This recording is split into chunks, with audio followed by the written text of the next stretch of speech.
Alhamdulillahirabbil alamin wassalatu wassalamu Sayyidina wa maulana Muhammadin wa ala alihi wasallam. Mata ngasanipun para pilih sekolah ingkang satu dina persen. Sinamung di mata ngasanipun Bapak Kiai Junaidi ingkang tansah kita saat ini. Di mata ngasanipun Bapak-bapak, Ibu-ibu, jamaah pengawasan malam Senin ingkang tansah kula hormati. Monggo kita panjenengan rasa puji syukur dumateng asratipun Allah Subhanahu wa taala. Wonten wonten ing dalem menika kita tasih pinaringan kesehatan, kesempatan saya saged hadir wonten ing majelis ilmu dan menika kanthi wonten arang menapa. Selawat salam puji matur dumateng junjungan kita Nabi Abu Muhammad sallallahu alaihi wasallam. Ingkang tansah kita atur syafaatipun wonten ing yaumul kiamah sami. Monggo Bapak Ibu kita murwakani pengawasan baru menika kanthi wawasan basmalah sarangan. Bismillahirrahmanirrahim. Salahipun monggo kita waos selawat Fatihah kaping 3 padhakan Allahumma sholli ala sayyidina Muhammad al-Fatih lima ughliqa wal khatim lima sabaqa nasiril haqqi bil haqqi wal hadi ila siratikal mustaqim wa ala alihi haqqa qadri wa miqdarihil azim. Allahumma sholli ala sayyidina Muhammad al-Fatih lima ughliqa wal khatim lima sabaqa nasiril haqqi bil haqqi wal hadi ila siratikal mustaqim wa ala alihi haqqa qadri wa miqdarihil azim. Allahumma sholli ala sayyidina Muhammad al-Fatih lima ughliqa wal khatim lima sabaqa nasiril haqqi bil haqqi wal hadi ila siratikal mustaqim wa ala alihi haqqa qadri wa miqdarihil azim. Saking asratipun pengawasan Bapak Kiai Junaidi wekdal kula semagaken monggo Bapak. Bismillahirrahmanirrahim. Assalamualaikum warahmatullahi wabarakatuh. Waalaikumsalam. Bismillahirrahmanirrahim. Alladzi faddala bani Adam bil ilmi wal amal ala jami'il alim. Wassalatu wassalamu ala sayyidina Muhammadin sayyidil arabi wal ajam wa ala alihi wa ashabihi ya nabi'il ulumi wal hikam. Rabbi shrah li sadri wa yassir li amri wa hlul 'uqdatam min lisani yafqahu qawli wa ufawwidu amri ila Allah innallaha basirun bil 'ibad. Amma ba'du, sahabatul kiram yang dirahmati sesepuh Bapak Ibu sekalian jemaah Masjid Ittaqillah yang dirahmati Allah Subhanahu wa taala. Puji syukur kehadirat Allah Subhanahu wa taala kula panjenengan masih binarikan kesehatan. Mugi-mugi kula panjenengan selalu istiqomah di jalan Allah Subhanahu wa taala sehingga kita tergolong orang-orang yang muttaqin yang insyaallah akhir hayat kita mudah-mudahan bisa kula panjenengan selalu basah dengan lafaz la ilaha illallah. Amin ya rabbal alamin. Shalawat serta salam semoga kita aturkan kepada junjungan kita Nabi Muhammad sallallahu alaihi wasallam. Bapak Ibu sekalian yang hormati, sebelum pengawasan kitab monggo kita bertawassul mudah-mudahan wasilah beliau yang kita tawassuli termasuk kepada Rasulullah sallallahu alaihi wasallam, kepada kedua orang kita, kepada para alim ulama terkhusus kepada pengarang kitab. Mudah-mudahan beliau-beliau khusus pengarang kitab mudah-mudahan ridho dengan apa yang dengan kitab yang kita kaji ini, sehingga betul kemanfaatan bagi kula dan panjenengan sedaya, utamanya kepada keluarga kita semua. Amin ya rabbal alamin. Ala hadi yang wali kulli niyatin shalihah. Wa thumma ila hadratin Nabi Mustafa Muhammadin sallallahu alaihi wasallam wa ala alihi wa ashabihi azwajihi wa dhurriyyatihi wa ahli baitihi. Baila fil kutubil maktubah min Abbas Ahmad bin Muhammad al-Tijani radhiyallahu anhu. Thumma ila hadratin Syekhana Habib Ja'far bin Ali al-Baharud. Thumma ila hadratin abaina wa ummahatina zawjatina auladatina ustadatina wa masyayikhina wa muallimina al-ahya minhum wal amwat. Khususan pengarang kitab Lubabul Hadis Al-Hafidz Jalaluddin Abdurrahman bin Abdul Bakir As-Suyuti nafa'anallahu lahum al-Fatihah. A'udzu billahi minasy syaithanir rajim. Bismillahirrahmanirrahim. Ar-Rahmanir-Rahim. Maliki yaumiddin. Iyyaka na'budu wa iyyaka nasta'in. Ihdinas siratal mustaqim. Siratal ladzina an'amta 'alaihim ghairil maghdubi 'alaihim waladdallin. Amin. Bismillahirrahmanirrahim. Allahumma inni astaudi'uka jami'a ma anduru fi hadzal kitabi hatta yaruddu ilayya fi waqti ihtiyaji. Alhamdulillahirabbil alamin. Bapak Ibu sekalian yang terhormati, bersyukur kepada Allah Subhanahu wa taala, mudah-mudahan panjenengan masih diberikan istiqomah, diberikan kesehatan oleh Allah Subhanahu wa taala sehingga sempat hadir tahu dalam majelis, baik itu majelis zikir ataupun majelis ilmu, dalam keadaan sehat walafiat. Mudah-mudahan keluarnya kita dari majelis ini mudah-mudahan tercatat amal kesayangan oleh Allah Subhanahu wa taala. Mudah-mudahan dosa-dosa kita berguguran seiring dengan jalannya pengajian yang kita kaji pada malam hari ini. Amin ya rabbal alamin. Bapak Ibu sekalian yang terhormati, saat ini kita ada majelis-majelis zikir ataupun majelis-majelis ilmu, ya. Baik niku majelis-majelis kecil mungkin di mushola ataupun di masjid ataupun di kampung-kampung yang rutinan, ataupun majelis-majelis akbar yang mungkin ada sholawatan atau majelis-majelis lain lah, seperti mungkin majelis-majelis yang ada di daerahnya masing-masing mungkin, sehingga ada pengajian-pengajian umum. Cuma mohon maaf Bapak Ibu sekalian yang terhormati, monggo kita perhatikan satu hal, ya, biar kita itu bisa nimbangi kaitan dengan yang namanya ngaji. Apa ngaji kaitan dengan pengajian umum itu saing daripada nggak ngaji sama sekali.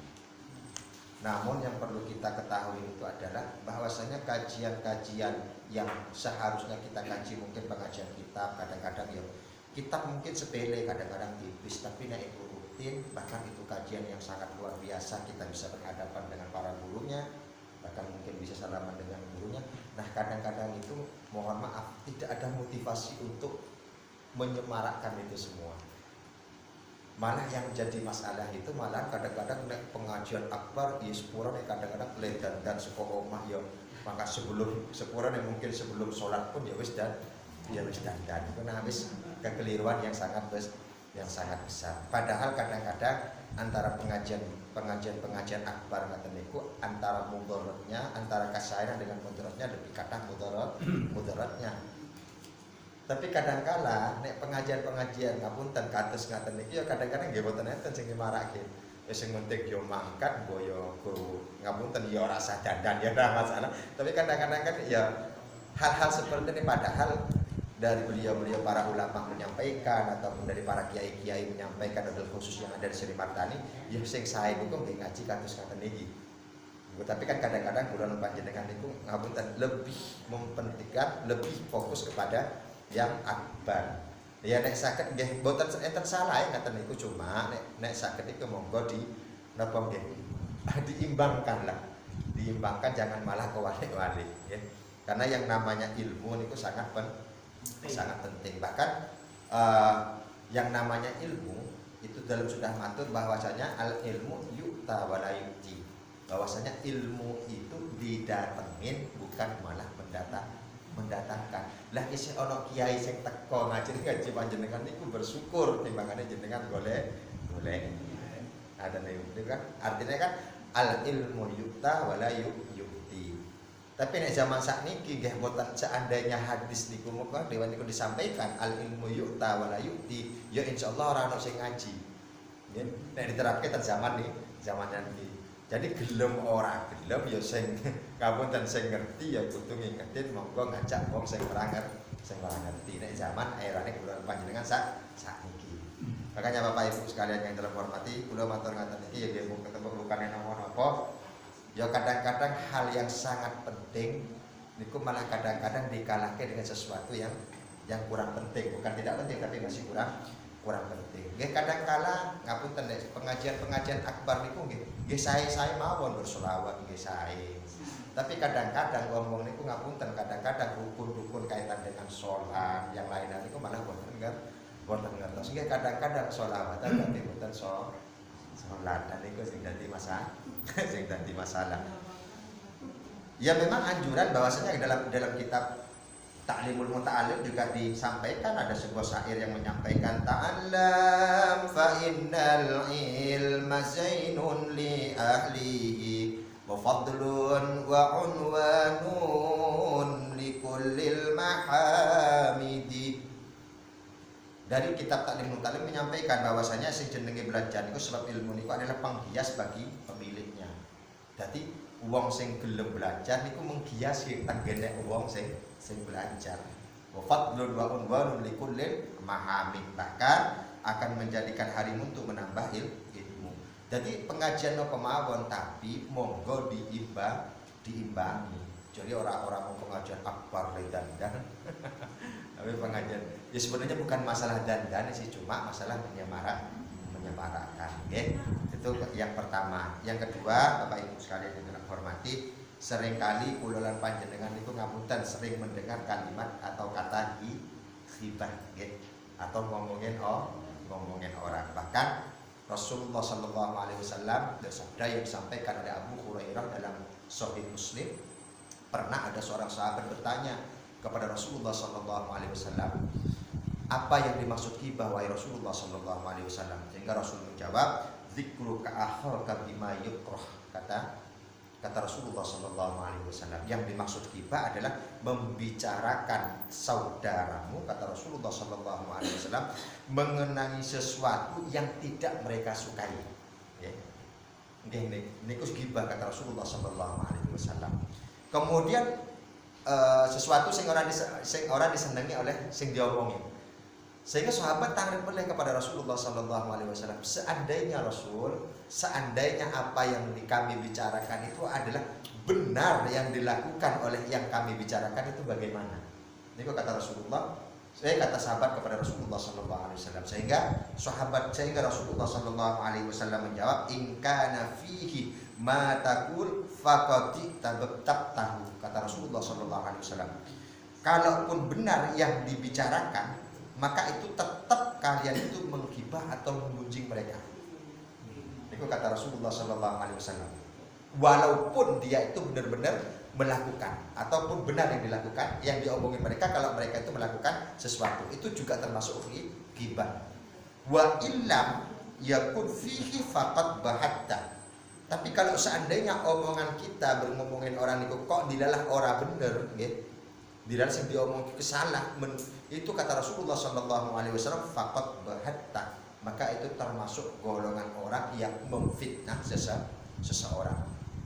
Nah, kenapa dalam membahas hal kaitan dengan kaitan dengan hibah? Karena ini sudah sering bukan membumi tapi mengakar di masyarakat, ngomongin orang. Tapi Bapak Ibu sekalian yang dalam hormati, ya kadang-kala kula lan panjenengan Allah nek sesuatu seumpamane ngapunten mungkin kita dicelakain atau yang lain-lain, masa kita nggak mau dicelakain seseorang, kemudian kita nggak mau curhat kepada orang kalau kita dicelakain, itu seperti apa kan gitu. Makanya Imam Nawawi, ya, Al-Imam Nawawi, beliau menjelaskan memang ada hibah yang boleh kita sampaikan kepada orang lain. Ya, ada hibah yang boleh kita sampaikan, kita utarakan kepada orang lain. Namun dari beberapa yang disampaikan Imam Nawawi, kalau yang disampaikan tidak sesuai dengan yang disampaikan Imam Nawawi, maka itu termasuk ghibah yang dilarang oleh Rasulullah Sallallahu Alaihi Wasallam. Salah satunya kata Imam An-Nawawi, beliau menyampaikan bahwasanya yang pertama yang disampaikan Imam Nawawi niku adalah melaporkan kaitan dengan kezaliman.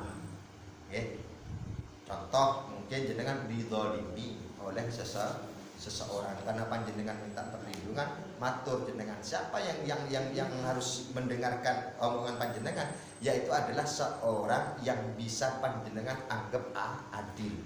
Enggak semua orang langsung ngapunten, mungkin setiap rumah didatengin aku digini aku, ya enggak, tetapi siapa orang yang panjenengan anggap saleh atau anggap orang yang paling adil di tempat panjenengan. Ya, itu boleh membicarakan bahwasanya panjenengan ditolong oleh mungkin kaitan dengan kekerasan yang dilakukan suami ataupun yang lain-lain, itu bisa. Yang kemudian adalah meminta pertolongan untuk melawan orang-orang atau yang minta pertolongan untuk melawan kemungkaran. Contoh mungkin panjenengan melihat di sana mungkin ada orang yang bertengkar gitu kan, ada yang bertengkar mungkin keluarganya siapa, tapi jenengan kemudian datang kepada seseorang membicarakan, Pak, di sana ada orang yang bertengkar atau yang gimana, ya karena mungkin sudah teriak-teriak, maka itu termasuk gibah juga ngomongin orang lain, tapi itu demi kaitan dengan demi kebenaran ataupun kaitan dengan ahli maksiat itu ataupun yang lain-lain, maka itu kita boleh bergibah sehingga bisa melawan kemaksiatan tersebut. Itu boleh. Kemudian yang ketiga adalah meminta fatwa. Meminta fatwa. Contoh mungkin jenengan ada masalah dengan keluarga dengan tetangganya, mungkin bab warisan yang dilalah, mungkin pembagian tanah yang kemudian mepet dengan tetangganya atau yang lain-lain, terus kemudian menyampaikan mereka curang, Pak, ini seperti ini, sehingga kita harus meminta fatwa kepada orang yang lebih tahu. Nah, baru kemudian kita mendatangin orang tersebut meminta fatwa. Tapi ya ampun, muter-muter tonggo liyane Jadi seperti yang dari awal kita sampaikan, cari orang yang adil dalam lingkup masyarakat tersebut. Yang kemudian yang keempat adalah memberi peringatan terhadap sesama muslim atau memberi nasihat, yaitu adalah mengutarakan sesuatu kepada mungkin hakim ataupun orang yang dipercaya di setempat itu, Pak, tolong dia seperti ini, tolong dinasehati. Yaitu agar memberi nasihat kepada orang tersebut agar mungkin melakukan kemaksiatan atau yang lain itu juga boleh berghibah. Kemudian yang kelima, ghibah kepada orang yang memperlihatkan kemaksiatan yang secara terang-terangan. Gawe gaduh lah, mungkin belayar-belayaran bocah itu anak yang kiris diomongin kepada seseorang. Nah, itu sebenarnya ghibah juga, tapi dengan alasan karena mereka terang-terangan mungkin minum bicara dengan terang-terangan, maka itu pun juga bisa kategori ghibah, tapi yang diperbolehkan untuk dibicarakan, agar biar menegur.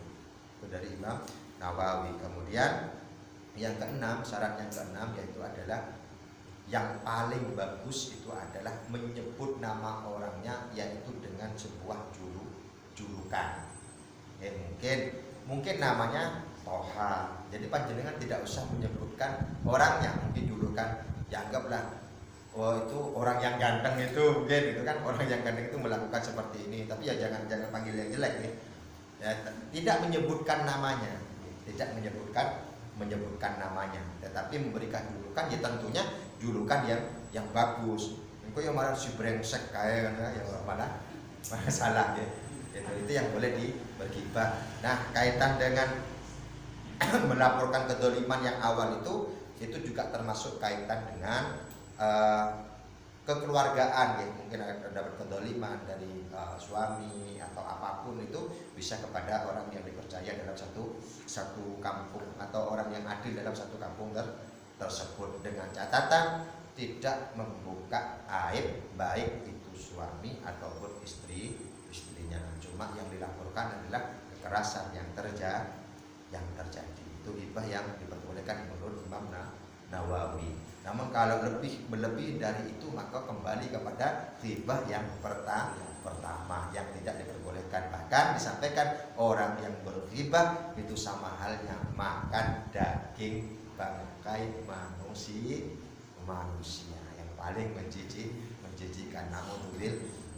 Mudah-mudahan kita dijauhkan dari ghibah-ghibah yang seperti itu sehingga kita tergolong orang-orang yang selalu muttaqin di jalan Allah Subhanahu wa taala dan selalu mendapatkan rahmat dan ridhonya Allah Subhanahu wa taala. Amin ya rabbal alamin. Bapak Ibu sekalian yang kami hormati, untuk kita lanjutkan kitabnya.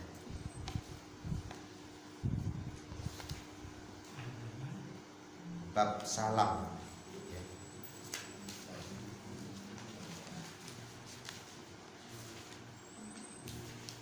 Halaman 44.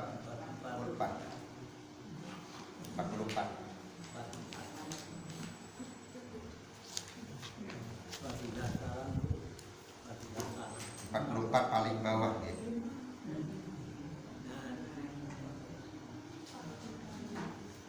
Bismillahirrahmanirrahim. Al-babus tsaminah. Utawi bab kang kaping 18. Al-babus tsaminah asyara. Utawi bab kang kaping 18. Fi fadilatis salami. Iku ing dalam fadilai salam.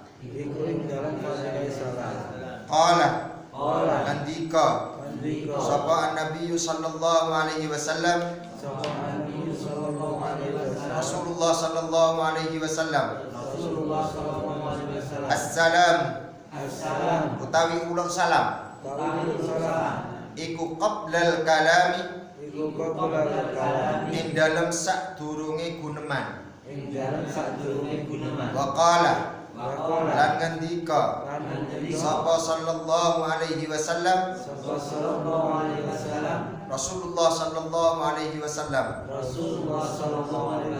Man utawi sapane wong bada'a iku lamun ngawiti sapa man bil kalami kelawan guneman qablas salami ing dalam sadurunge salam fala tujibuhu mongko ojo padha jawab sira kabeh hu ing salam wa qala lan ngendika sapa sallallahu alaihi wasallam. Rasulullah sallallahu alaihi wasallam.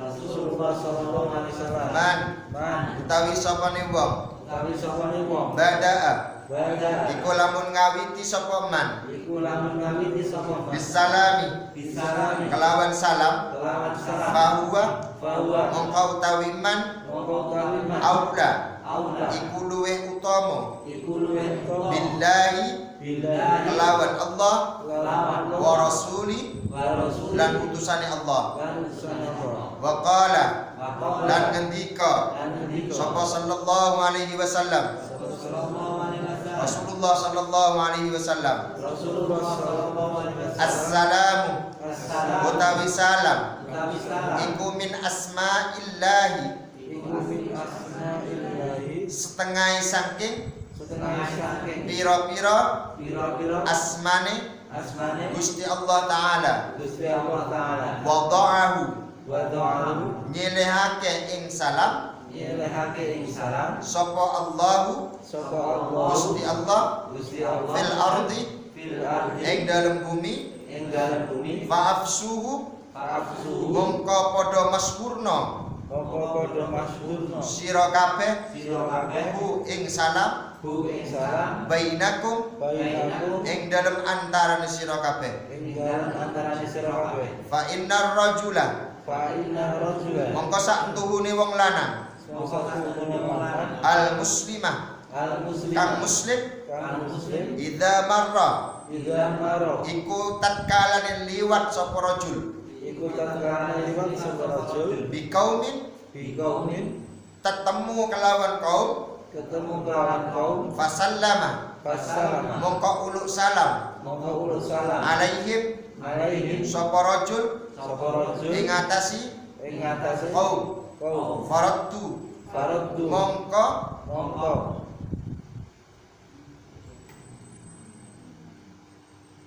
ketutup.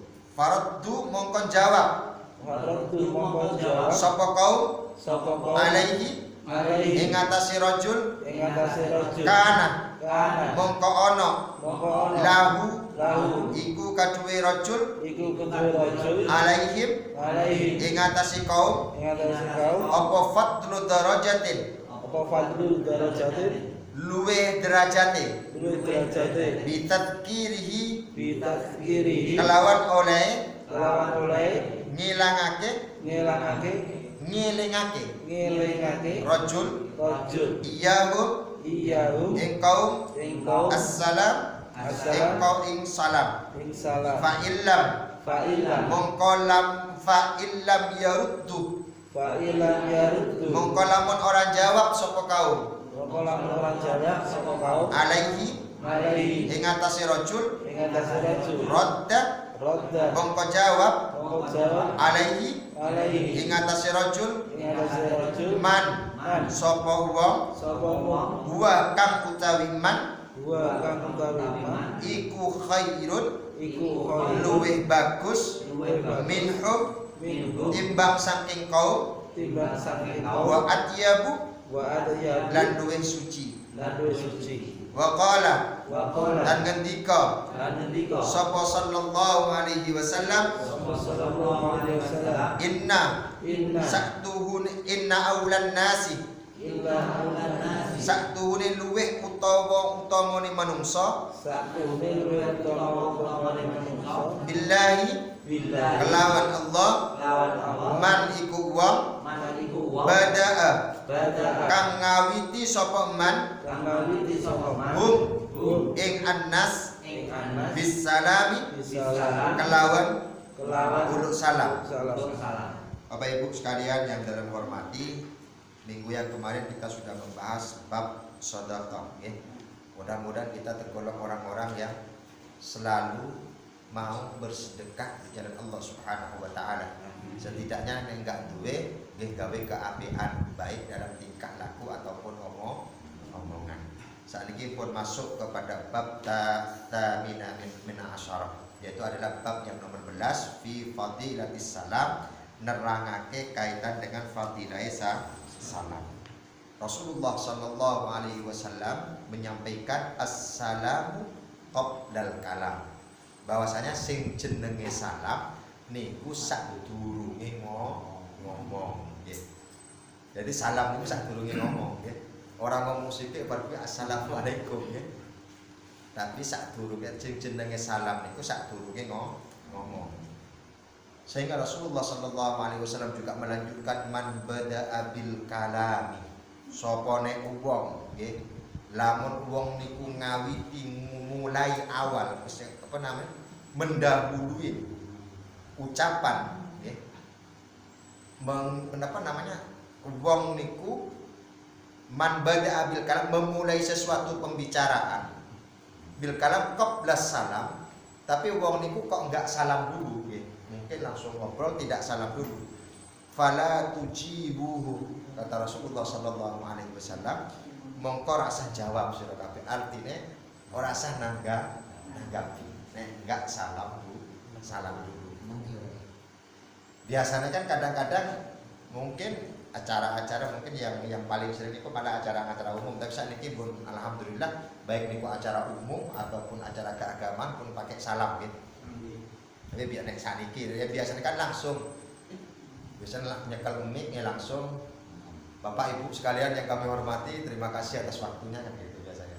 Tapi saat ini bahkan di saat kita pun mungkin di RT-nan di saat usul atau mungkin salam dulu gitu, salam dulu. Ya karena memang yang jelas kata Rasulullah sallallahu alaihi wasallam man bada'a bil kalam qabla salam, sapa nek wong nggih yang memulai sesuatu atau berbicara memulai pembicaraan kok qabla salam, sebelumnya kok enggak salam, fala tujibuhu, atau tidak boleh istilahnya bukan dijawab tetapi tidak usah ditanggapi karena enggak salam. Sehingga Rasulullah sallallahu alaihi wasallam man bada'a bis salami fahuwa aula billahi wa rasulih. Kata Rasulullah sallallahu alaihi wasallam, sapa nek wong bada'a bis salam, Sopone wong yang lamun istilah memulai salam duluan, ya, maka fahuwa aula billahi wa rasulih. Dia kata Rasulullah Sallallahu Alaihi Wasallam lebih, bukan kalau di sini kan min fahuwa aula lebih mulia gitu. Dimuliakan oleh Allah dan Rasulnya. Kalau makna di sini makna gininya malah lebih mulia dari Allah. Enggak, maksudnya Allah dan Rasulnya memuliakan. Ini bukan secara tekstual ya, yang kita baca. Yang jelas kalau dalam kitab ini disebut, kalau yang biasanya yang kalau dari pondok itu menyampaikan man bada'a bisalam fahuwa aula billahi wa rasul. Yang dimaksud bada'a bisalam fahuwa aula ini adalah bahwasanya Allah dan Rasulnya memuliakan orang yang memberikan, yang istilah yang menguluk salam duluan. Ya. Jadi kita mungkin ketemu dengan seseorang, ketemu dengan assalamualaikum.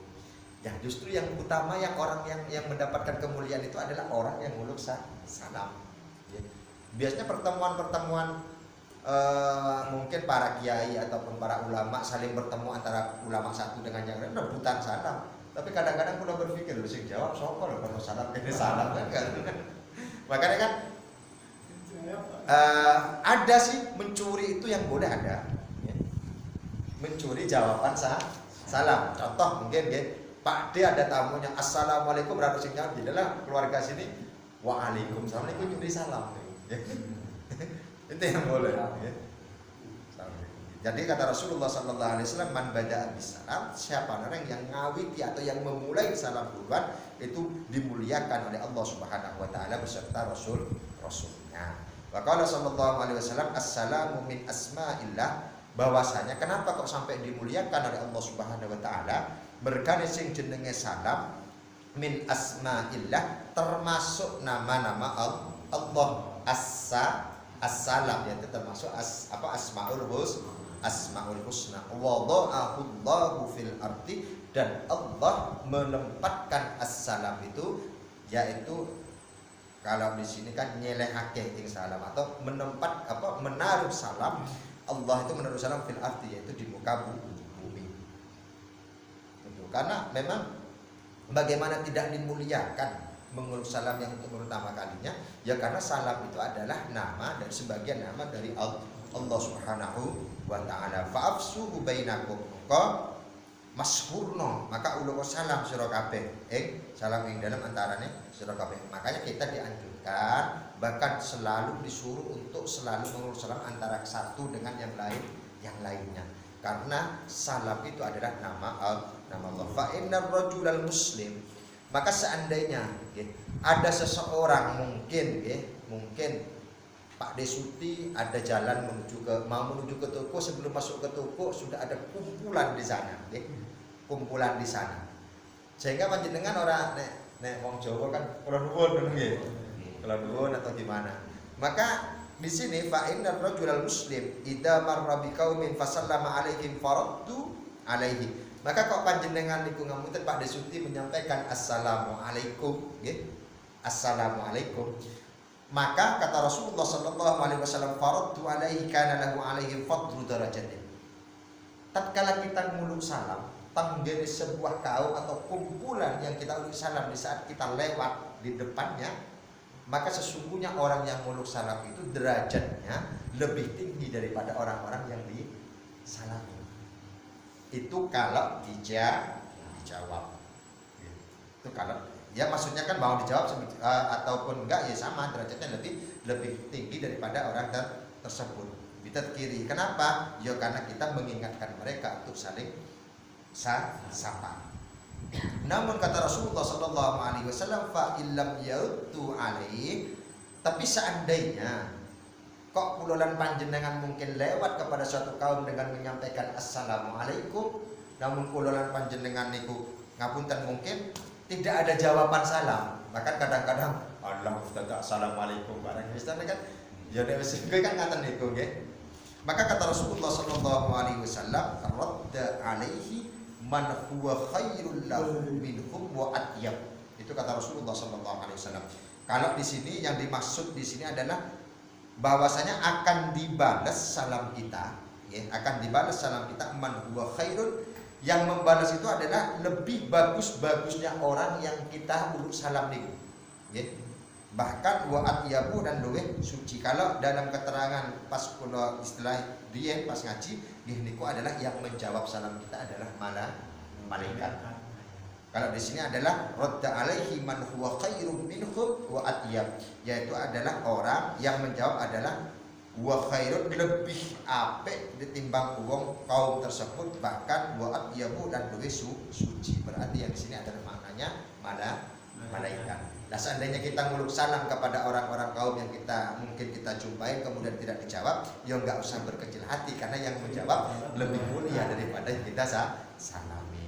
Itu yang disampaikan oleh Rasulullah Sallallahu Alaihi Wasallam. Inna aulan nasi, bahwa sesungguhnya aulan nasi, lebih utama-utamanya manusia di hadapan Allah Subhanahu Wa Taala, man bada'ahu bisalam, wong sing ngawiti kaitan dengan salam. Jadi pertemuan antara orang satu dengan orang yang kedua, sopo sing mulai salam dulu, dialah yang lebih utama di hadapan di sisi Allah Subhanahu Wa Taala dibandingkan orang yang belum salam. Jadi kalau bertemu dengan siapapun ya rebutan mawon boleh salam. Tapi nek umpamane kok barengan dia podo-podo dijawab ya. Podo-podo dijawab. Bismillahirrahmanirrahim. Bismillahirrahmanirrahim. Wa qala lan Waqala andika sapa sallallahu alaihi wasallam Rasulullah sallallahu alaihi wasallam Raksut tawadu maksud tawadu utawi pokoke andep asor iku al ibtida'u iku ngawiti bisalami kelawan salam. Waqala lan ngendika sapa sallallahu alaihi wasallam idal taqa tatkalane ketemu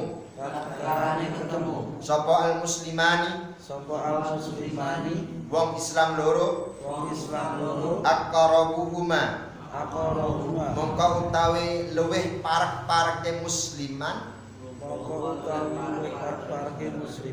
ilallahi mungguwe Allah Ta'ala iku man wong bada'a kang ngawiti sapa man bisalami kelawan salam. Waqala lan ngendika sapa sallallahu alaihi wasallam Rasulullah sallallahu alaihi wasallam idza dakhaltum tatkala mlebu sira kabeh fi majlisin ing dalam siji majlis fasallimu mongko ulo salam sira kabeh wa idza kharajtum lan tatkalane metu sira kabeh fasallimu mongko ulo salam sira kabeh waqala lan ngendika sapa sallallahu alaihi wasallam Rasulullah sallallahu alaihi wasallam abkhalun nasi utawi luweh bakhil menungso utawi luweh medit menungso man yabkhalu iku wong yabkhalu kang bakhil sapa man bisalami kelawan salam. Waqala dan ngendika sapa sallallahu alaihi wasallam Rasulullah sallallahu alaihi wasallam assalamu utawi salam tahiyatun iku penghormatan limillatina marang agama limillatina marang agama insun marang agama ingsun wa amanun wa amanun lan dadi keamanan lan dadi keamanan lidimmatina lidimmatina marang tanggungane ingsun. marang tanggungan ingsun Qala ora ngendika ngendika sapa Allah Ta'ala sapa Allah taala Allah Ta'ala Allah taala wa idza wa idza khuyyitum tuyitum lan tatkalane dihormati sira kabeh lan tatkala dihormati sira kabeh bitahiyatin bitahiyat kelawan penghormatan kelawan penghormatan fahayyu pakhayu mongko mongko menghormatono sira kabeh menghormatono sira bi kabeh ahsana bi ahsana kang luwih bagus kang luwih bagus minha minha saking tahiyah saking tahiyat auduha auduha tawe utawa bali ana sira bali ana sira ing tahiyah. ing tahiyat Bapak Ibu sekalian yang dalam hormati, saking pentingnya salam sampai Rasulullah SAW juga menyampaikan bahwasanya ra'sut tawadhu, ya, yaitu puncak-puncak tawadhu, ya, puncak-puncak tawadhu niku adalah ibtida'u bis salam. Yang dimaksud tawadhu itu adalah orang yang memiliki sopan santun yang luar biasa, andep asor, ya. Termasuk bahasa Jawa ndak. Andep asor, ya. Jadi itu sudah bahwasanya puncak-puncak orang yang kaitan dengan tawadhu yaitu adalah ibtida'u bisalam, yaitu wong yang selalu bertemu ataupun berkumpulan yaitu adalah memulai dengan ucapan salam. Idzal taqa al-muslimani aqrabuhuma ila Allah Ta'ala man bada'a bisalam. Bahkan kata Rasulullah SAW, tatkalanya ada seorang muslim dua, kemudian muslim itu ketemu, ya, saling bertemu antara muslim yang satu dengan muslim yang kedua, aqrabuhuma ilallah, wong sing luwih cerak karo Allah Subhanahu wa taala, ya, yang lebih dekat kepada Allah Subhanahu wa taala, niku adalah man bada'a bisalam, wong sing nguluk salam duluan, ya. Ya, tapi yang dimaksud cerak niku kadang-kadang ya disalah artikan, ya. Cerak itu wis mati. Kan kadang-kadang ngaten niku.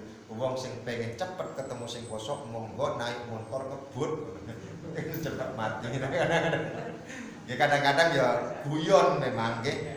Tapi ya ngapunten nek guyon niku aja sampai ngaten niku nek pas malaikat lewat malah disalib karo malaikat yang mati tenanan gitu.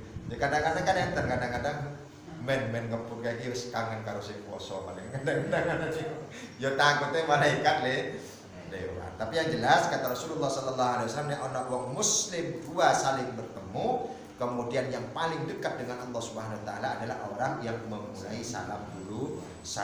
Maka sallallahu alaihi wasallam, dan kemudian Rasulullah sallallahu alaihi wasallam menyampaikan idza dakhaltum fi majlis fasallimu.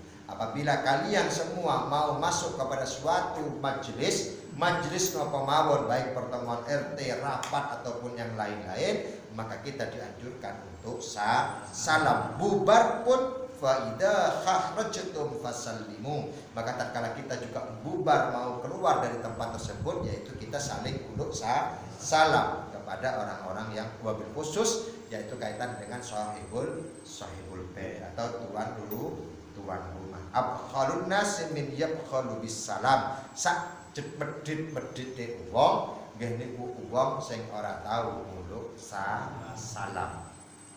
Ya nek medhitnya ternyata masih ada yang lebih medhit nih. Ternyata ya ora urusan dunya tok, ternyata wong sing ora salam niku lebih medhit-medhite wong, ya. Niku maka Rasulullah sallallahu alaihi wasallam menyampaikan assalamu tahiyatan millatina, bahwasanya salam itu merupakan penghormatan dalam agama kula lan panjenengan sebagai umat Islam, dan juga wa amanun lidimmatina, dan juga menjadi keamanan bagi wong sing ngelakoni atau mengucapkan salam. Itu menjadi keamanan malah bahwasanya di samping menjadi penghormatan dalam agama kita, bahwasanya itu adalah sebagai keamanan. Kenapa? Ya karena makna salam pun itu merupakan doa kepada Allah Subhanahu wa taala. Assalamualaikum, semoga keselamatan terhadapmu. Kan gitu. Umpamanya orang menjawab, ya, berarti yang jawab mana? Malaikat. Bahkan Allah Subhanahu wa taala, kata Rasulullah sallallahu alaihi wasallam menyampaikan bahwasanya Allah berfirman, wa idza khuyyitum tahiyyatin fahibbu bi ahsana minha aw rudduha. Bahkan tatkala wong niku dihormati dengan penghormatan, nggih, dengan penghormatan, maka kata Allah Subhanahu wa taala, fahayyu bi ahsana minha aw rudduha. Bahkan diuluk salam, mengucapkan salam kepada seseorang itu penghormatan besar, ya. Penghormatan yang sangat besar karena apa? Mengucapkan keselamatan tanggene wong sing ditemoni. Maka Allah Subhanahu wa taala menyampaikan, fahayyu bi ahsana minha, monggo kula lan panjenengan kabeh ya kutip luwih apik saking tahiyah dari salam niku. Dengan apa caranya? Autuha niku dengan menjawab salamnya. Lamun kadang-kadang inilah kaitan dengan pengajian-pengajian umum ataupun pengajian-pengajian atau perkumpulan-perkumpulan yang akbar atau perkumpulan-perkumpulan yang lebih besar. Lah kadang-kadang kiai ini ngarep assalamualaikum warahmatullahi wabarakatuh, yo sampai ngulang ping 3 mergane sing ngisor orang jawab malah ngobrol dhewe. Nah, itu yang terjadi sekarang. Makanya Bapak Ibu sekalian yang dalam hormati, salam itu bukan cuma kalimat sapaan biasa atau sebuah adat yang dilakukan oleh masyarakat, tetapi salam itu adalah suatu penghormatan terhadap agama kula lan panjenengan sebagai muslim. Bahkan salam itu juga bisa menjadi keamanan bagi kita yang mengucapkannya. Makanya ayo kita menjadi salam, selalu menjadi orang-orang yang selalu mengucapkan salam, sehingga kita menjadi orang-orang yang selalu diselamatkan oleh Allah Subhanahu wa taala. Itu mungkin sedikit kaitan dengan salam yang bisa saya sampaikan. Mungkin dari Bapak Ibu sekalian yang dalam hormati ada pertanyaan, monggo kita buka.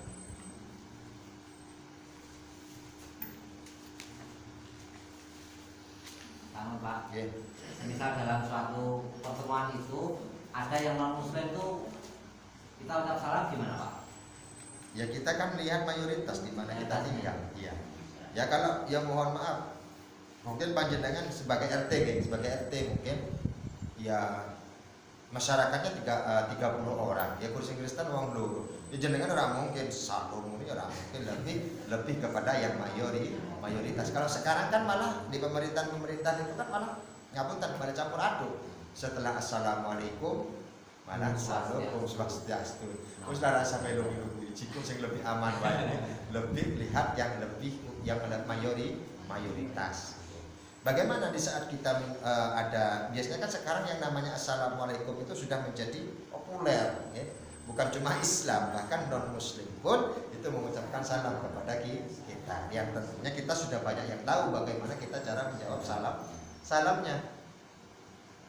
Bagaimana kalau ada orang yang menjawab assalamualaikum, orang non muslim yang menjawab mengucapkan salam kepada kita assalamualaikum, terus jawabnya kita wa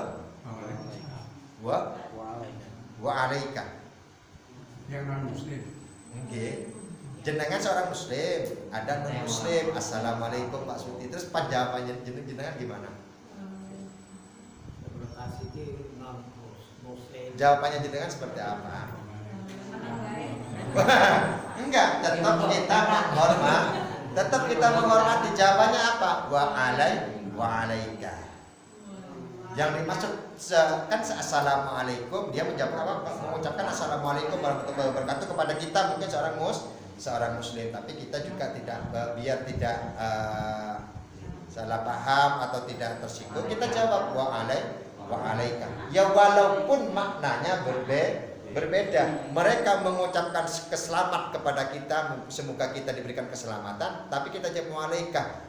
Juga terpakai juga kepadamu. Kepadamu itu apa? Kan nggak ngerti sebenarnya. Selamat orang. Intinya seperti itu. Ya kalau nggak kita jawab ya mudah-mudahan kau dapat hidayah itu aja. Tapi ya coba terang-terang ada dikeplai ya. Boleh jadi ribut antar warga. Jadi intinya mengucapkan salam melihat dari mayoritas yang ada di tempat tersebut. Ya. Mungkin yang lain.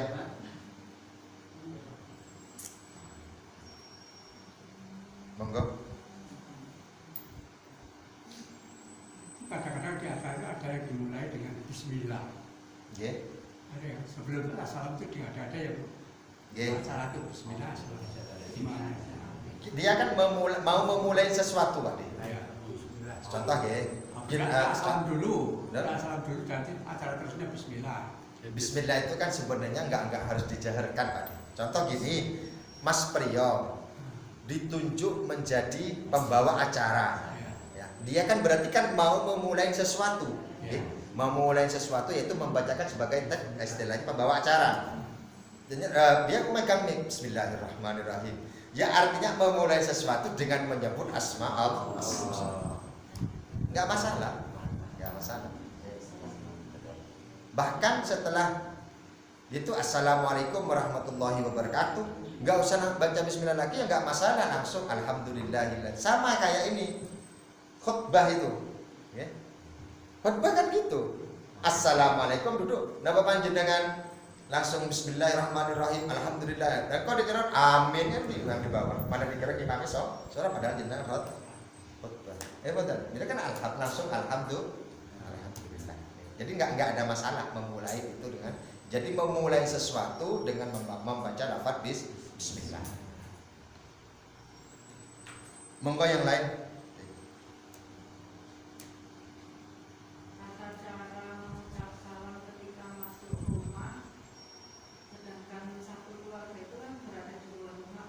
Kita baru pulang, terus masuk rumah pun apakah salam tok atau gimana?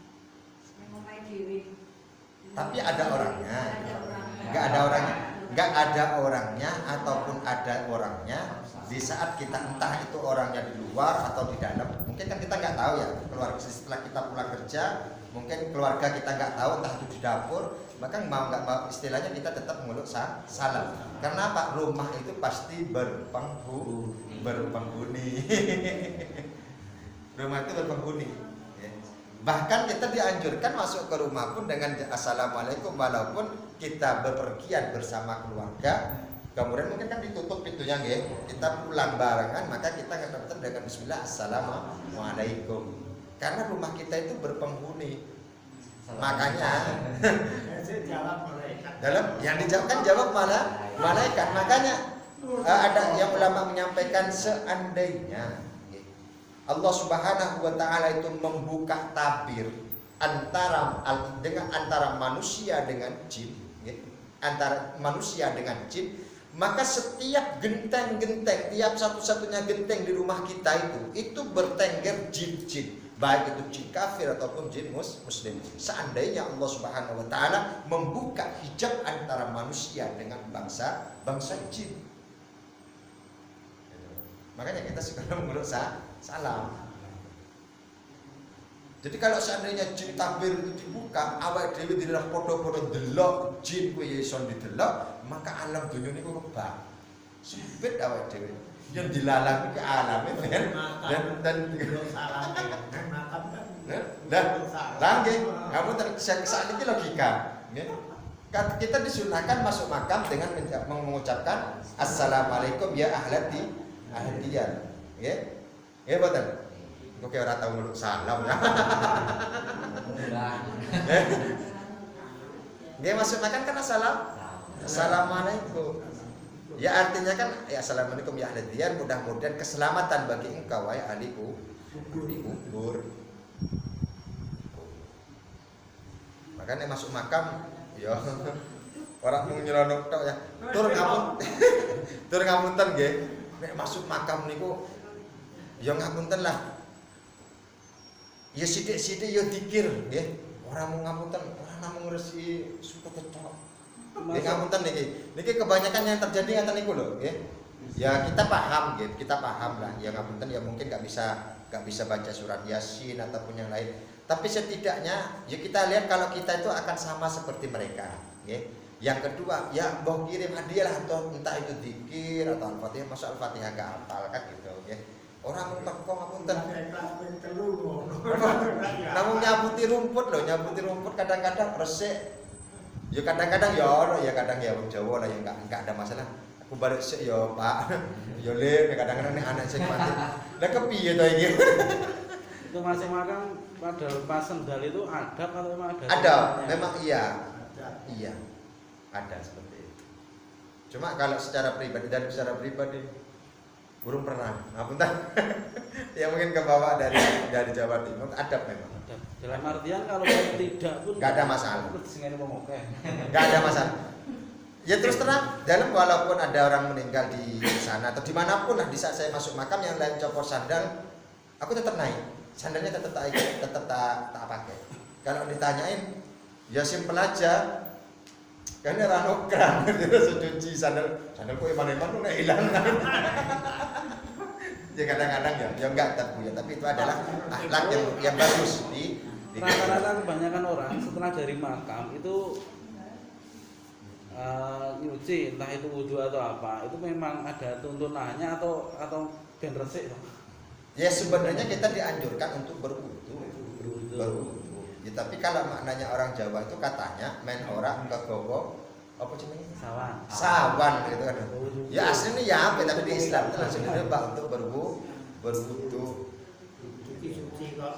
Ya kadang-kala ya itu kenapa kok disebut oleh wong awam atau orang Jawa itu kadang-kadang iso sawan. Yang menjadi rujukan itu kadang-kala nggih mulai saka ada mungkin dulu ketemu dengan orang yang dari makam kemudian langsung tidur ngimpi sing aneh sehingga diartikan langsung wah kuwi iki yo mergane ora raup sithik mau bersekoma saka makam yo padahal ya memang mimpine elek yo mergane saking kesel lek ngeduk makam dadi mimpine aneh-aneh gitu. Jadi jangan sampai ke hal-hal yang semuanya halu lah, semuanya hal-hal yang negatif gitu. Tapi yang jelas kalau wudhu malah sae. Nah, anggap mawon tajdidatul wudhu atau memperbarui wudhu. Padahal ya mangkane makam serat duwe, pas dawe wudhu, lha kuwi tajdidatul wudhu semua penting. Yang jadi masalah kan kalau misal lepas sendal, terus setelah dari makam harus membasuh itu dikiranya wajib gitu. Yang jadi masalah kan seperti itu. Enggak ada wajibnya. Enggak ada wajibnya. Makanya kan bisa sesuatu adat sesuatu adat atau kebiasaan yang terjadi di kalangan masyarakat, kadang-kadang kalau sudah itu rutin, makanya memang harus ada seseorang yang memang bukan membantah ya. Wis lah gawe beda dhewe karo liyane. Jangan seolah-olah itu menjadi kewajiban. Maka nggih untuk yang ngelangkai makam. Nggih. Niku jane enten hadise mboten niku jelas niku papane. Mboten angsal Pak De. Asli mboten angsal. Apa ngerti kula Nggih. nek diperingatkan hadise di. Oh, maksudnya ada dalilnya mboten itu. Wallahu a'lam dalam belum menemukan, cuma yang jelas kula dereng enggak berani menyebutkan itu karena di rumah dari secara pribadi di belakang rumah ya, di belakang rumah yang di Jawa Timur itu ya sepurone wong iki lebih angker karo wong sing mati. Nggih. Wong sing mati niku lebih angker. Nggih. Cuma kalau di tempat dalam malah biasanya kadang-kadang ora ana wedine karo makam. Lha biasanya wis ngapunten. Enggak usah jauh-jauh ya niki contoh mawon sing bener-bener nyata. Anak kula sing pertama, nggih, niku kan lahir di Paiton di Probolinggo. Di sana itu kalau malam kalau musim bako itu kan ngiris bako, Pak. Ngiris tembakau. Di saat ngiris tembakau itu biasanya kan untuk menjemur mesti taruh di makam-makam, nggih.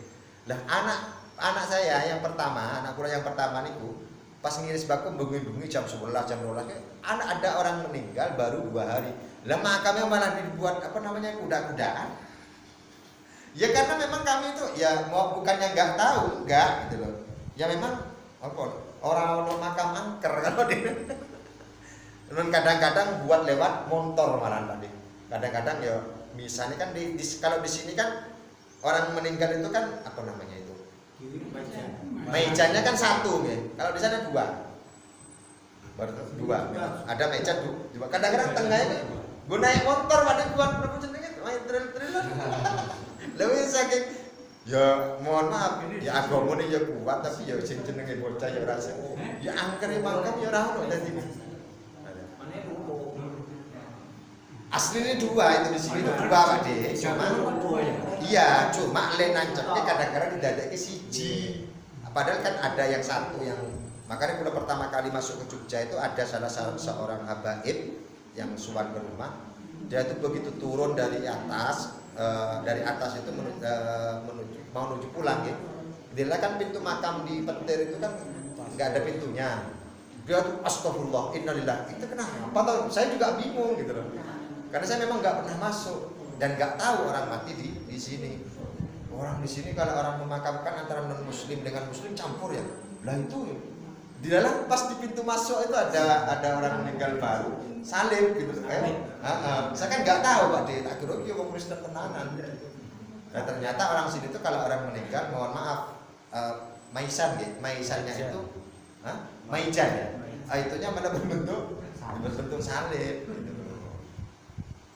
Padahal itu sebenarnya bukan berbentuk salib, padahal cuma untuk anggaplah papan nama gitu. Papan nama gitu. Tapi kalau sebenarnya kalau di Jawa Timur itu dua. Kanan dengan kiri, tapi bukan kayu. Kalau hukum membangun kubah di atas kubur kan haram. Untuk ijing itu masuk mana? Sama itu membangun. Ijing Haram itu bukan enggak ada yang tidak mengharamkan, bahkan ada yang bilang boleh. Dengan catatan bukan di makam umum, ya, bukan di makam umum. Ya sebenarnya mungkin jenengan gak ada tanah di mana. Buat jenengan mohon maaf, harus digawe, ya jenengan lihatlah di para wali itu kan, ya itu karena memang tanahnya sendiri. Tapi nah di sini jenengan bangun kayak gitu, diamuk warga jenengan. Masalahnya ngentek-ngentek ya, nggak bisa. Itu tafsir loh, masih tafsir ya. Walaupun ada yang mengharapkan, ada yang membolehkan. Tapi dengan catatan, itu kan dengan catatan yang penting bukan di tanah wabu umum. Tapi kalau di tanah umum yang sudah begini ya nggak boleh. Ijing juga termasuk. Ini alit-alit mawar. Iya, ada. Memang aturannya seperti itu. Kayak yang di Timur Tir itu kita membuat sebuah kotak kayak makam apa? Para pahlawan itu, ada kotak seperti itu. Yang penting ada selah untuk ada yang menziarahi sehingga tidak ngidak ataupun tidak melangkahi makam yang lain. Karena besok itu yang di saat kita yang dibangkitkan, di saat kita dibangkitkan, di saat sudah kiamat, kemudian kita dibangkitkan ke Allah Subhanahu Wa Taala, yang kita sama seperti kita yang sekarang, cuma yang dihidupkan itu apanya? Tulang ekor kita itu tidak pernah yang namanya hancur, nggak mungkin bisa hancur. Dibakar pun nggak bisa. Orang yang dibakar, kenapa? Ini kilo tulang sulbi. Nah, tulang ekor kita itu selalu ada besok. Walaupun dimakan, walaupun yang dibakar itu. Tapi nggak tahu ketemu atau enggaknya, karena orang yang dibakar itu biasanya antara tulang daging dengan tulang hasil abu daging dengan abu tulang itu berbeda. Jadi memang kalau dibakarnya gini nanti bentuknya ya gini, nanti ada khusus tulangnya abunya, warnanya itu berbeda dengan abu daging. Itu untuk abunya bisa ditengerin. Ya dalam ngerti ya pas ngaben di Bali ya pernah melihat langsung. Tapi kalau sekarang kan orang keturunan cucunya orang-orang Hindu itu kan lebih cerdas sekarang. Jadi kadang-kadang abu yang harus dibuang di mana? Di laut, sekarang malah dijadikan akik. Jadi umpama sing mati mbae dikeraskan dijadikan akik. Mbahku wis melu aku. Jadi kadang-kadang seperti itu. Nah untuk bilang gila jangan tidur-tidur Jadi masalah makam itu Pak Dengge. Gitu. Monggo yang lain.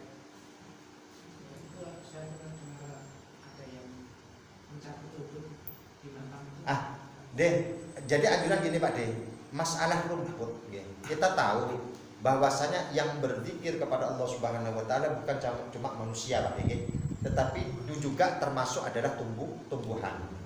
Dengan zikir subhanallah itu zikirnya para tumbuhan nggih. Gitu kan. Sehingga di saat ada makam nggih, makam kok kemudian ditumbuhi rumput atau ditanamin pohon yang ini, diusahakan jangan sampai dicabut tapi cuma dipotong nggih. Dipotong, jangan sampai dicabut, apalagi sampai ngapunten pakai obat rumput nggih. Mendingan dipotong. Kenapa? Sepurone nggih. Yang bisa menolong ahli kubur di saat orang tersebut mungkin elek nggih, mungkin elek, yaitu adalah makhluk yang lain. Salah satunya adalah pohon atau rumput yang tumbuh di atasnya, karena mereka selalu bertasbih. Makanya ulama-ulama sufi menyampaikan paling afdol pakai tasbih, bukan tasbih yang modern sekarang yang ceklek gitu bukan ya. Bahkan afdolnya pakai tasbih yaitu adalah kait dengan pakai tasbih. Ini ahli sufi yang matur nggih. Dengan tasbih yang terbuat dari kayu. Kenapa? Karena kayu itu sebelum dijadikan tasbih dia sudah bertasbih duluan kepada Allah Subhanahu wa taala. Tapi nek panjenengan sakniki kan cukup gampang ya. Kadang-kadang ono jin berbentuk tasbih cetak cetak. Padahal kita pakai tasbih sempurna nganggo tasbih kayu nggih, dengan wirid seperti itu lebih bagus sebenarnya. Karena kayu itu sebelum dijadikan tasbih itu sudah beristilah masih berbentuk pohon, itu sudah bertasbih kepada Allah Subhanahu wa taala. Jadi masalah rumput ngapunten Pak ampun dicabut tapi dipotong mawon dirapiin. Ya syukur-syukur mana ditanamin rumput sing saya ini kayak taman rumput apa. Heeh. Biasanya nek kado nek liyane serik ngono keluarga liyane serik ngono ki waktu potong lah guna perawan ngene bapak. Bahkan sesuatu atau bunga gitu. Bunga pun kita membawa bunga kepada makam dengan diberi air, kemudian kita baca yasin, kemudian kita taburkan. Itu ada manfaatnya ya. Sebelum itu kering ya. Sebelum kita itu kering, maka yang semungkin dia itu mendapatkan azab dari Allah, mendapatkan siksa kubur, maka itu pun di stop dulu oleh Allah Subhanahu wa taala sampai itu kering. Ya. Itu gunanya. Jadi enggak semata-mata para alim ataupun para ulama memberikan fatwa kepada kita orang awam seperti ini itu bukan tidak ada dasar, tapi memang semuanya ada dasarnya. Gitu. Ya mungkin nek wong Jawa sama halnya gini lah. Wong Jawa kan kadang-kala nek pas arep maghrib nggih, surup. Nah, pas surup kadang-kadang kan wong Jawa ki langsung ngomong wong tua-tua riyen iki. Ayo kek mlebu kek ditutup lawange ndak dijikuk demit ataupun ana apa kan. Padahal memang di waktu 1 atau setengah jam lah sebelum maghrib itu memang disitulah para jin keluar. Makanya orang Jawa itu mergane ya orang duwe dalil berdasarkan Al-Qur'an ataupun Al-Hadis ya kudu ngomong engko nek wis surup ya kek mlebu ndak ndak dijikuk demit. Kan seperti itu. Sebenarnya itu benar tapi kita tanpa sadar nggih. Nek niku sebuah ada dalilnya sebenarnya. Cuma kula panjenengan niku mboten sadar. Jenenge wong tua ya maklum lah nggih. Ya walaupun kalimat ya mungkin riyen mungkin enten kiai ini cuma krungu nggih separuh ya kudu ngomong kono demit dadi dalile ora diwaca. Iki Pak nggih. Nggih. Monggo yang lain. Nek ngaten nggih. Iku pendukane kiai dereng dalile napa dereng ditekos keo dalile. Iku nek malam Jumat niku roh yang sepuhipun ngirim niku napa mangsul ten ngajeng lapang nyuwun kiriman apa niku ada dalilnya ada Pak De. Yang jelas memang ada satu malam yang memang ahli kubur itu diizinin rohnya ya bukan orangnya kembali bukan ya. Rohnya itu memang diberikan izin. Makanya kan dalam sudah matur berulang kali, jangan menganggap orang yang mati itu sudah hilang. Ya. Bahkan orang yang mati di sanalah di saatnya mereka itu dibukakan semua kasafnya oleh Allah Subhanahu wa taala bisa melihat orang yang hidup. Ya. Nah, mereka kembali melihat anak cucunya. Di saat mereka anak cucunya tidak mungkin meninggalkan warisan kepada anak cucunya. Kok anak cucunya ngapunten medit, tidak pernah kirim Fatihah, tidak pernah kirim bersedekah atas nama orang yang mati, maka mereka akan kembali dengan mendapatkan siksa lagi dari Allah Subhanahu wa taala. Tapi begitu juga sebaliknya, tatkala melihat anak cucunya bersedekah, mungkin mengirimkan Fatihah, mengirimkan surat-surat yang lain, zikir-zikir yang lain kepada tersebut, maka mereka akan kembali dengan rasa senang ke alamnya, sekaligus mendoakan orang yang bersedekah tersebut semoga mereka mendapatkan kebaikan sesuai dengan kebaikan yang mereka kirimkan kepadaku, sehingga aku lewat dari siksa kubur. Ada Pak dalilnya? Ada. Ya. Itu tiap suruh berapa tiap hari. Nah, wallahu a'lam ini Pak Dege. Ya, malam Jumat. Wallahu a'lam. Salaman. Yang jelas tiap malam Jumat. Ada dalilnya ada. Tiap malam Jumat. Oke. Bukannya semua. Enggak. Cuma yang belum kami temukan dalilnya yaitu kaitan dengan orang yang mati mungkin matinya besok lah mungkin. Sorenya kan siangnya kan dikubur Ada yang beranggapan selama 7 hari itu masih kembali ke rumah katanya. Itu yang kami belum menemukan dalilnya. Tapi kalau dalil yang kaitan secara umum itu bisa kayak gitu Pak. Tapi kalau yang kembali ke rumah selama 7 hari, nah wallahu a'lam. Masalahnya apa? Masalah yang kalau itu kembali seperti itu kok muskil gitu loh. Muskilnya ngaten iki.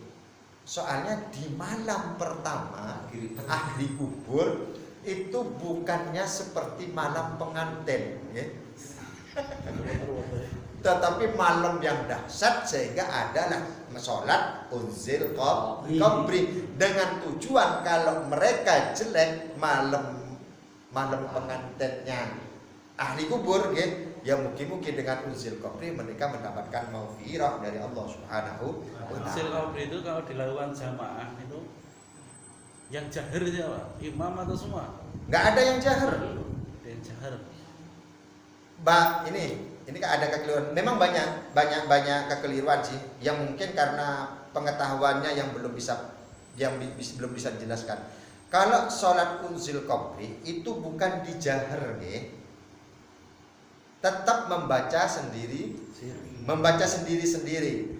Kalau ada seorang kiai ataupun seorang ustadz kemudian itu menjaharkan bacaannya, tujuannya mungkin husnudzon mawon, mungkin itu mengajarin makmum yang lain. Jam bareng itu lho, kalau niate niku kaji bareng. Nek kaji bareng boten saged Pak De, kecuali ngajarin nek bacaane unzil qabri seperti itu. Dan contoh unzil qabri mau surat Al-Fatihah, kemudian Qulhu, kemudian ayat kursi, kemudian at-takatsur. Lagi at-takatsur itu. Nah, sekarang kemarin 2 minggu yang lalu itu sampai geger saya sama seorang kiai. Ngalah ngerubah adat dia, bukan merubah adat tapi merubah aturan. Sholat unzil qabri ya sama, kita nggak jahar, cuma dia habis takbiratul ihram baca ayat kursi, kemudian Al-Fatihah gitu kan. Lah rukune sholat wae ya Fatihah iki kok diwolak-walik. Nah ini yang main geger akhirnya ora sida sholat. Ya aku yang mulai. Jadi jarene kiai nih, iki sapa aku wis tuwa, iki wis lebih sepuh aku. Waduh iki repot iki dadine. Jadi intinya seperti yang sampaikan jenengan, sebenarnya bukan jahar, tapi kalau ada ulama, ada kiai, ada ustadz yang mengajarkan jahar itu semata-mata agar masyarakat itu bisa mengetahui nek sing diwaos niku dalam sholat unzil qabri itu bacaannya seperti itu. Namun mosok lambat laun setahun 2 tahun dadak diajarin terus. Tapi nek dipertahankan jahar terus nanti jadi dikiranya yang kedepannya. Ya justru di sana dah kita fungsinya ngaji, dikasih tahu. Nah, yang bagi yang sudah tahu, monggo diomongin dan bapak-bapak. Ya. Ngoten aku saged Nggih. Saged niku Jamaah apa? boten sak jamaah niku Bukan bukan jamaah pripun Pak De. Jamaah itu bareng-bareng. Bareng-bareng tapi lemaos koyok salat zuhur lemaos dhewe-dhewe. Nggih. Paham. Jadi panjenengan sebelum ngimami nggih, panjenengan menghadap ke makmum cuma menyampaikan mangke salat urzil qabri niate ngaten iki. Sing diwaos Al-Fatihah, ayat kursi, kemudian qul huwallahu ahad, kemudian at-takasur. Nek kan pun apal nggih. Nah habis itu sami kayak salat biasanya. Nggih, boten dijaharke. Yang penting derek makmum. Makmum derek makmum, derek imam. Nggih.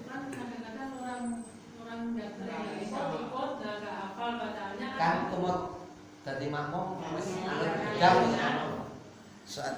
Lebih enak, lebih aman ikut makmum. Nggih. Kuliah ngaten kok nggih. Ya, entuk edaran. Nggih. Fotokopi. Nggih. Tiap RT kula ndungi. Nggih. Kula terake nikah dhisik kandungan tadi. Nglapai. Nggih. Itu memang dari Syekh Nawawi Al-Bantani. Jadi kalau digoleki tentang hukum-hukum fikih baik mazhab Syafi'i, Hanafi, Hambali itu enggak ada. Nggih. Maupun dari imam-imam yang lain itu bukan enten. Nggih. Itu adanya adalah di Syekh Imam Nawawi Al-Bantani. Bahkan di Jawa Timur nggak ada. Ya karena memang tidak masyhur. Ya. Itu adanya dalam kitab Syekh Nawawi Al-Bantani. Karena Syekh Nawawi Al-Bantani itu seperti itu mengingat hadis-hadis kaitan dengan malam pertama di alam kubur, bukan malam pengantin itu. Ya. Jadi intinya kalau sudah hafal, monggo laksanakan seperti biasanya, nggak usah jahar Pak De. Cuma mengingatkan aja ya. Dan kadang-kadang seperti disampaikan udah nggak hafal gimana, ya itu ikut imam. Kadang-kadang orang tahu sholat jenazah, melu sholat jenazah, ya mereka orang ngerti ya ruku dan sujud, mereka orang ngerti. 2016 mulai unsur kopi di sini. 2016. Tapi sama mulai istri saya. Oh, oke. Wayangkan pertama tahun. Ya. Nggih, kula pun tanglet kali Mbah Yaman. Aku jahar le ning kono. Sebab apa ning kono ki urung ana sing jenenge usil qabri dan orang ngerti dungane kepiye. Oh nggih, pun. Berarti kan memang niatan dari beliau yaitu adalah mengajarkan makmumnya. Pun sami sak RT niku pun sami buta siji-siji. Pun apal nggih. Lah duka diapalke duka disimpen. Ya disimpen lho Pak De. Ndak ilang. Niku lengkap kok niku punan. Nggih, dan disimpan. Monggo yang lain, sampun Bude nggih. Ampun nggih.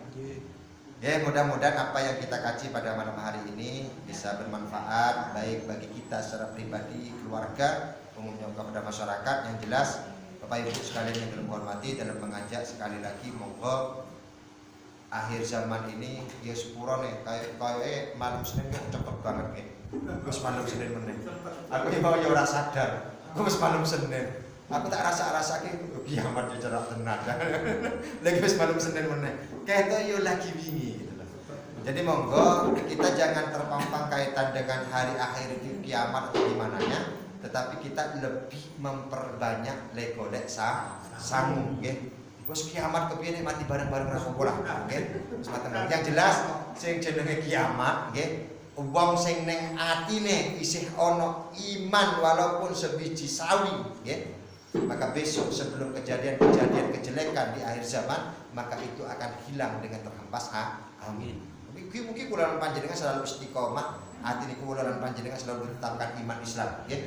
Lebih-lebih anak cucu niku kula panjenengan. Sekarang sing dikhawatirkan anak cucu nggih. Anak cucu nek kula panjenengan mungkin sedherek meneh ya. Sapa ngomong mati ya. Nah, kalau ora panjang umur sik. Dan jelas kalaupun panjang umur, muga-muga panjang umur kula panjenengan, panjang umur sing barokah nggih. Sehingga kita saged menjaga istiqomahan. Yang jelas kula lan panjenengan sing diarep niku rahmat dan ridhone Allah Subhanahu wa taala. Amin ya rabbal alamin. Rabbi fanfa'na bi barakatihim wa hdina nufusana bi hurmatihim وأمتنا في طريقتهم ومعافاتهم من الفتن رب فانفعنا ببركاتهم واهدنا الحسنى بحرمتهم وأمتنا في طريق ومعافاتهم من الفتن رب فانفعنا ببركاتهم واهدنا الحسنى بحرمتهم وأمتنا في طريقتهم ومعافاتهم من الفتن. الحمدلله رب العالمين. بسم الله الرحمن الرحيم. سبحانك اللهم وبحمدك أشهد أن لا إله إلا أنت أستغفرك وأتوب إليك. سبحانك اللهم وبحمدك أشهد أن لا إله إلا أنت أستغفرك وأتوب إليك. سبحانك اللهم وبحمدك أشهد أن لا إله إلا أنت أستغفرك وأتوب إليك. Alhamdulillah rabbil alamin. Kurang lebihnya adalah mohon maaf. Allahu yuwaffiquna fima yuhibbu wa yarda. Assalamualaikum warahmatullahi wabarakatuh. Waalaikumsalam warahmatullahi wabarakatuh. Maka ada pengasaran di Bapak Kiai Budi kita akan mungkin